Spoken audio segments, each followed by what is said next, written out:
ladies and gentlemen, I have some terrible, terrible news. It has become, well, someone has posted on a YouTube comment on my latest upload about my Citroen C8 that I was very excited about. I bought this car on Facebook Marketplace. I spent the afternoon with it yesterday. I filmed the whole car in detail. I was looking around the vehicle. The seller showed me the car.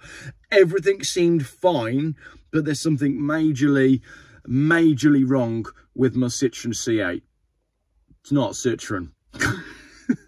Can't believe I've owned this car for 24 hours and haven't noticed that it's actually a Peugeot. So, to you eagle-eyed viewers that managed to spot all of the Peugeot badges, which now I can see, they're quite obvious. There's Peugeot badges everywhere, because it is a Peugeot. It's not a Citroen C8. So, it just goes to show.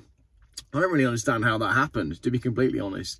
I've just gone back and checked the listing on Facebook Marketplace, and it's listed as a Peugeot 807. All the documents are Peugeot documents. It has a Peugeot key. It doesn't have a Peugeot key. There you go. That's why I got confused. Look, there's no badge on the key. That's obviously what threw me. I don't know why. The only thing I can think is this. When I said in that video that's just gone up about this car, I said my friends used to have one of these and they put 120,000 miles on it. That's true. I think they had a Citroen C8. I think theirs was a Citroen version. And somehow, in my head, I then transformed this car into a Citroen instead of a Peugeot. I can't think of any other way that it would have happened. It doesn't matter in any way, shape or form, because essentially the Citroen C8 and the Peugeot 807 and all of the others that are built on the Eurovan Mark II platform, they're all essentially the same vehicle. So it's not an issue.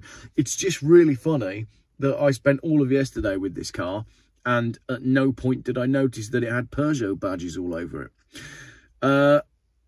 Yeah, I genuinely don't understand how I've done that. So, to those of you that did notice in the video, congratulations. That was a test. It was just a test to see if you're all paying attention.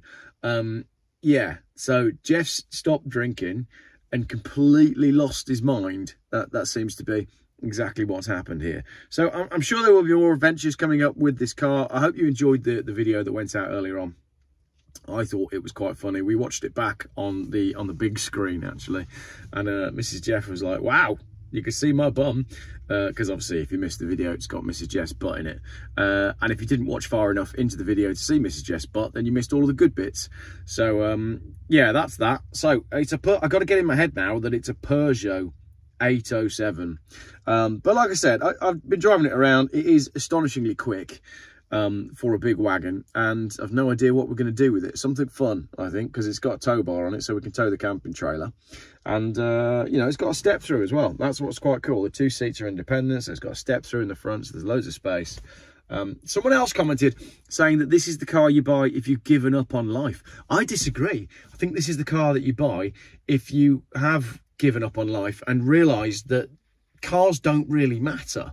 It doesn't matter what you drive, it's what you do with it. It's what the car allows you to do. It's what I've always been saying. It's the adventures that the car allows you to have that make the life and that put the story within the car. So it doesn't matter that it's a big family people wagon, so long as I have some fun with it. And I've already had fun with it in making that video, losing my phone and buying a car with the wrong badge on it. So for me, that makes it all worthwhile. I don't know. You tell me in the comments what I should do with this car. And I don't want any of you to write scrap it or burn it or anything like that, because it's a perfectly good, perfectly usable car that is great and has lots of potential within it. I just wanted to tell you that it's not actually a Citroen. It's actually a Peugeot. I've never done that before. I just thought the guy had listed it wrong, or maybe Peugeot 807 wasn't listed on Facebook, so he just listed it as a Citroen C8 because they're the same thing. But no, he'd listed it as a Peugeot, and I bought it as a Peugeot, and all the books say it's a Peugeot, and the MOT and the V5 and all the badges and the steering wheel say that it's a Peugeot, but I still called it a Citroen in front of YouTube, in front of 139,000 subscribers. So there you go.